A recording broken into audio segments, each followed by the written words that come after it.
We think of them every single day. When you lose someone, There's something that happens every day. your mind doesn't let you forget. Typically, it's a really, really special memory.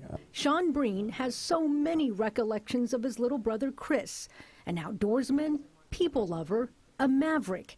He attended Texas A&M when 6 other siblings chose the family tradition of the University of Texas, where their father is an engineering professor. It was a little shocking at first, I got to tell you, and he took a lot of grief for it, but he could dish it out as well as he could take it. While Breen treasures those memories, there are others that are almost haunting.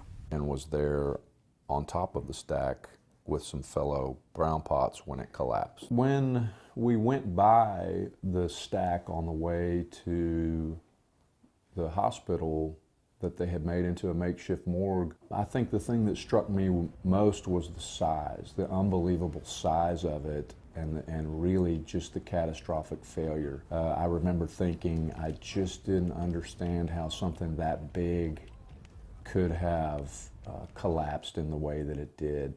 As one family prepared to say goodbye, everything happened pretty suddenly. I mean, I want to say the whole thing took maybe about 5 seconds.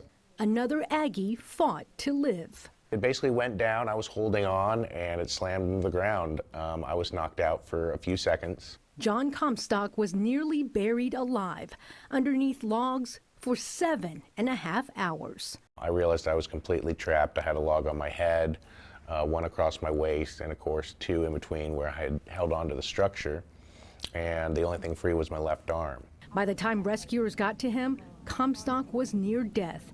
His injuries were so bad, Texas A&M prepared a press release announcing his death. They were giving me 3 bags of blood at one time, and they just couldn't change him out fast enough. And they ultimately told my mom, like, because he's taken so much blood, he'll have no clotting factor left, so he'll just bleed out tonight. And they just told her to go back and, wait for the phone call. That call never came. Comstock now has that same press release framed and hanging up in his home, a reminder of a tragedy that he hopes will never happen again. Breen's reminders, meantime, include a poem engraved on his brother's memorial. Do not stand at my grave and weep. I am not here. I do not sleep. Jenni Lee, KVUE News.